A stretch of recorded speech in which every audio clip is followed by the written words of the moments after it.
Nanda nursery నుంచి లిసియాంతా saplings ఇట్లా బాక్సెస్లో dispatch అవుతున్నాయండి. అయితే ఒక్కొక్కసారి ఈ కోన్స్లో నుంచి ఈ మొక్కలు డిటాచ్ అయిపోతున్నాయి. అట్లా అయినప్పుడు మీరు ఏం చేస్తారంటే ఈ డిటాచ్ అయిపోయిన మొక్కల్ని మళ్ళీ అదే కోన్లో కొంచెం కోకోపీట్ వేసి యాజ్ ఇట్ ఈజ్ మొక్కని చాలా జాగ్రత్తగా అదే కోన్లో అడ్జస్ట్ చేయండి.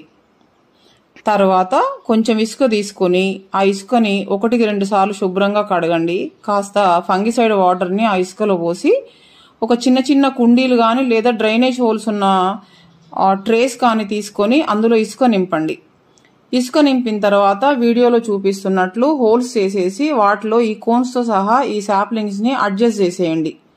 తర్వాత వాటిని కంప్లీట్ షేడ్లో పెట్టండి. గాలి తగిలేటట్లుగా ఉన్న కంప్లీట్ షేడ్ ఉన్నటువంటి ఏరియాలో పెట్టి 4-5 డేస్ రిఫ్రెష్ అయిన తర్వాత అప్పుడు మీరు మొక్కల్ని రీపాట్ చేసుకుందరు. కానీ చాలా తక్కువ నీళ్లు పోయాలండి, లేకపోతే శాప్లింగ్స్ డ్యామేజ్ అయిపోతాయి.